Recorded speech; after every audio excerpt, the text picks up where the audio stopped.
आपकी फेल्योर है कि आप अपने न पार्टी को संभाल पा रहे हैं, न अपने घर को संभाल पा रहे हैं। अपने गलती का ठिकरा दूसरों पर नहीं फोड़ना चाहिए। हर एक कार्यकर्ता अपने आप को नेता समझ, इसलिए उन्हें तकलीफ हो रहा है। जनता का निर्णय पैसे पर नहीं होता। उस वोट में अगर वो फेल हो रहे हैं तो उनकी विफलता है कि उनकी सरकार रहते हुए सत्ता से बाहर होने जा रहा है।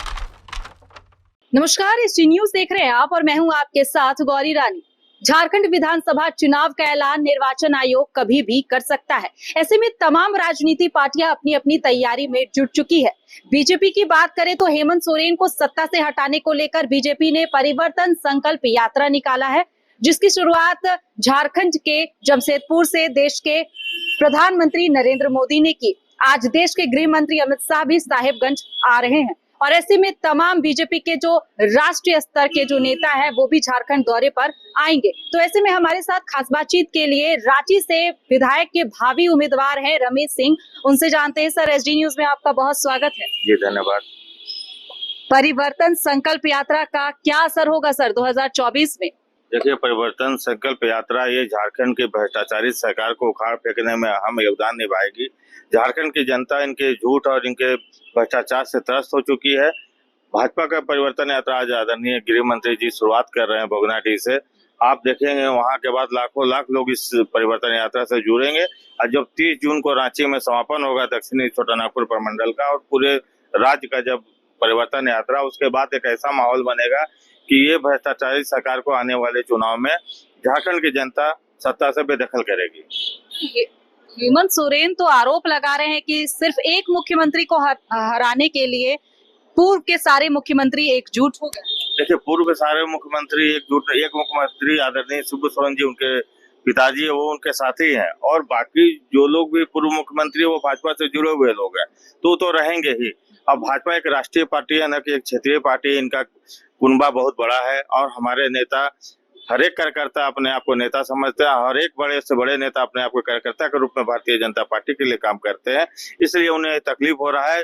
जो आज ये भाजपा का जनसैलाब उन्हें देखने को मिल रहा है तो घबराए हुए हैं। आपने अभी कहा रांची से भावी उम्मीदवार, देखिए हम लोग राष्ट्रीय पार्टी के कार्यकर्ता हैं, भारतीय जनता पार्टी के कार्यकर्ता हैं। कार्यकर्ता पार्टी के लिए काम करते हैं। ये क्षेत्रीय पार्टी में भावी उम्मीदवार का प्रचलन है, ये भारतीय जनता पार्टी के कल्चर में नहीं आता है।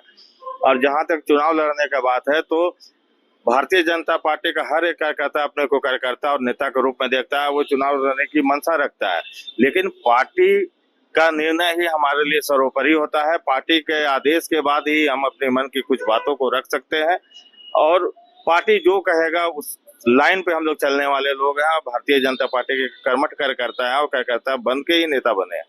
लेकिन सर, राजनीति महत्वाकांक्षा भी बड़ी चीज होती है, तो ऐसे में इच्छा होती है कि वो भी चुनाव लड़े। आपने भी ये इच्छा जताई, तो ऐसे में आपकी क्या तैयारी है? देखिए, हमारी तैयारी पूरी पार्टी तैयारी करती है। व्यक्ति विशेष यहाँ कोई चुनाव का तैयारी नहीं होता है। हम हजारों कार्यकर्ता रांची में चुनाव की तैयारियों में लगे हुए हैं। इसी में किसी एक कार्यकर्ता को पार्टी आदेश करेगी तो चुनाव लड़ेगा। उसी एक कार्यकर्ता में जिसको भी मौका मिलेगा वो अपने आप को सौभाग्यशाली समझेगा कि भाजपा के कार्यकर्ता होने के नाते उसे चुनाव लड़ने का मौका मिल रहा है। देखिए, पूरे झारखंड में जो रांची है ये हॉट सीट है और ऐसे में बीजेपी के लिए ये सेफ सीट भी है। लेकिन जिस तरीके से पिछले 6 टर्म से जो विधायक बनते आ रहे हैं, सीपी सिंह जो वर्तमान में भी विधायक है, लेकिन अब जब ये सिचुएशन बदलाव की स्थिति बन रही है तो ऐसे में रमेश सिंह के पास क्या विजन है राजधानी रांची को लेकर के? देखिए, जब तक पार्टी का कोई दिशा निर्देश हम लोग को नहीं मिलता है, हमारा विजन पार्टी के लिए है। हम एक कार्यकर्ता के रूप में अपने विजन को अपने पार्टी को बताएंगे। अगर हमें कभी ऐसा मौका मिला जो पार्टी हमें किसी प्रकार का दायित्व का मौका देती है तो वो विजन हम रांची की जनता को बताएंगे। अन्यथा जो भी कार्यकर्ता यहाँ चुनाव लड़ेंगे, वो जो वर्तमान है वो या आने वाले किसी कार्यकर्ता, हम उनके साथ अपने विजन को शेयर करके रांची की जनता की भलाई का काम करेंगे। मतलब संगठन के लिए लॉयल है, इसलिए कुछ भी किसी भी सवाल का जवाब सीधा सीधा नहीं। देखिए, संगठन से ही हम लोग आए हुए हैं, संगठन के काम करते हैं और भाजपा की अपनी एक विचारधारा है। हम संगठन के अंतर्गत अपनी बातों को रखते हैं। संगठन जो भी फैसला करता है, अगर भारतीय जनता पार्टी का वो ईमानदार कार्यकर्ता होगा तो संगठन की हर एक बातों के साथ वो अपने आप को लेकर चलेगा। सिचुएशन जैसा भी बनता है, लड़ाई आपकी इंडिया गठबंधन से ही? जी, गठबंधन से होगी। राजधानी की सीट है, हॉट सीट तो होगी ही और यहाँ देखेंगे जो भी कार्यकर्ता लड़े वो भारी बहुमत से यहाँ जीतेंगे। अच्छा सर, एक और हेमंत सोरेन ये आरोप लगाते हैं बीजेपी पर कि पहले उन्होंने पार्टी तोड़ा, परिवार तोड़ा। देखिए, आप घर के मुखिया हैं और पार्टी के मुखिया हैं। पार्टी को संभालना और घर को संभालना घर के मुखिया का काम होता है। ये आपकी फेल्योर है कि आप अपने न पार्टी को संभाल पा रहे हैं, न अपने घर को संभाल पा रहे हैं। अपने गलती का ठिकरा दूसरों पर नहीं फोड़ना चाहिए। अगर हम अपने घर को नहीं चला सकते हैं, हम अपने पार्टी को नहीं चला सकते, तो इस राज्य को कैसे चलाएंगे? इसीलिए ये भी आरोप लगाते हैं कि बीजेपी पैसे वाली पार्टी है, इसलिए ये लड़ाई अमीर और गरीब के बीच की है। देखिए, पैसे का कहीं कोई यहाँ रोल नहीं होता है। जनता जनार्दन होती है, जनता मालिक होती है। पार्टी के तो कुछ नेता होते हैं, कुछ कार्यकर्ता है।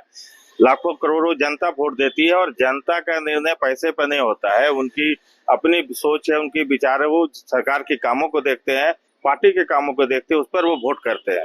उस वोट में अगर वो फेल हो रहे हैं तो ये उनकी विफलता है कि उनके सरकार रहते हुए सत्ता से बाहर होने जा रहे हैं। बहुत शुक्रिया सर हमारे साथ बातचीत करने के लिए। तो हमारे साथ इस वक्त समाज सेवी और बीजेपी के नेता रमेश सिंह बात कर रहे थे, जिन्होंने बताया कि जिस तरीके से हेमंत सोरेन जो आरोप लगाते हैं कि पार्टी बीजेपी ने तोड़ा, परिवार बीजेपी ने तोड़ा, तो सीधे तौर पर उनका कहना है कि हेमंत सोरेन ना ही पार्टी चला पा रहे हैं और ना ही परिवार, और यही वजह है कि उनका घर और उनका पार्टी टूट रहा है। सीधे तौर पर चुनाव पर भी उन्होंने कहा कि ये संगठन का फैसला है और संगठन जो भी निर्णय दिशा निर्देश देगा, ये रमेश सिंह उसका पालन करेंगे। फिलहाल इस खबर में इतना ही, मुझे दीजिए इजाजत, नमस्कार।